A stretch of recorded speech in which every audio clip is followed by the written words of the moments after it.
আমার একটা বন্ধু আছে যার কাছে আর্জেন্ট মানে কল, আর সেই কলটা ধরেই তাড়াতাড়ি আয়, আর্জেন্ট দরকার আছে। ওকে, আর আমি বলি আসছি। লোকেশন ঠিক হলো দুজনের বাড়ির মাঝখানে, মানে friendship balanced but timing completely unbalanced. আমি 5 মিনিটে পৌঁছে গেলাম। অটো থেকে নেমে ভাবলাম যে একটা ইম্পর্টেন্ট কাজ করি, 10 টাকার নোটটা আসল কিনা চেক করি। 5 মিনিট, 10 মিনিট, 15 মিনিট এর মধ্যে ফিউচার প্ল্যান করে ফেলেছি আমি। তবু উনি আসেননি। তারপর এসে বললো সরি আই অ্যাম লেট, আর জিজ্ঞেস করলো তুই এতক্ষণ বাইরে কেন দাঁড়িয়ে। তো আমি বললাম তোর যে এত পাংচুয়ালিটি এর একটা মেমোরিয়াল বানাচ্ছিলাম, 25 মিনিট লেট। তারপর আমরা ডিসকাশনটা শুরু করলাম। ডিসকাশনটা ছিল ওয়ার্ল্ড সিচুয়েশন, ওয়েস্ট বেঙ্গলের ভোটের, মানে আমরা এমনভাবে কথা বলছিলাম ইউএন শুনলে বলতো HR hire this to immediately. আমি বললাম দেখ, ওয়ার্ল্ড ঠিক করতে গেলে মাইন্ডসেট চেঞ্জ দরকার। ও বলল ওয়েস্ট বেঙ্গলে ভোট আমি পার্সোনালি হ্যান্ডেল করব। আমি ভাবলাম UN কল করলে এক্ষুনি রেডি।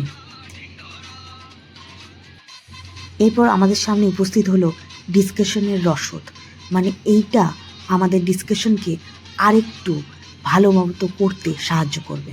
তার জন্য চলে আসলো স্যান্ডউইচ, এবং সেগুলো দেখে আমরা ছবি তুলতে বাধ্য হলাম।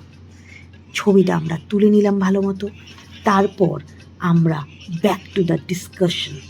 তো সেই ডিসকাশনের সময় এমনভাবে লোকেরা, পাশের টেবিলের লোকেরা আমাদের দেখছিল যেন মনে হচ্ছিল আমরা গভর্নমেন্টের সিক্রেট অ্যাডভাইজার, কিন্তু আসলে আমরা গুগল নিউজের 2টো হেডলাইন পড়ে এক্সপার্ট।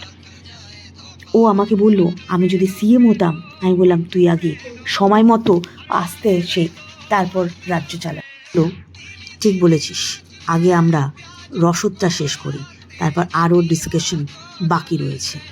তো আমরা নিজেদের রসদটা আগে শেষ করতে লাগলাম। ব্যাস, এবার আমাদের রিভিউ দেওয়ার পালা। স্যান্ডউইচ সত্যি ভদ্রলোক একজন, কোল্ড ড্রিঙ্ক ট্রাস্টেড ফ্রেন্ড, আর মজিতো এক চুমুক খেয়ে বুঝলাম এটাই আসল প্রবলেম অফ দ্য ওয়ার্ল্ড। তারপর আমরা ক্যাফে থেকে বের হয়ে মানে মলে ঢুকলাম। কিছু না কিনে শুধু প্রাইস চেক করলাম, আর শেষে নিজেদের মনকে বোঝালাম আমাদের ডিসকাশনটা একদম ঠিক ছিল। আমরা ওয়ার্ল্ড চেঞ্জ করতে পারিনি, কিন্তু মজিতো আমাদের মুড চেঞ্জ করে দিয়েছে। তো তারপর আমরা টাটা বাই বাই করে যে যার বাড়িতে চলে গেলাম। চলো টাটা।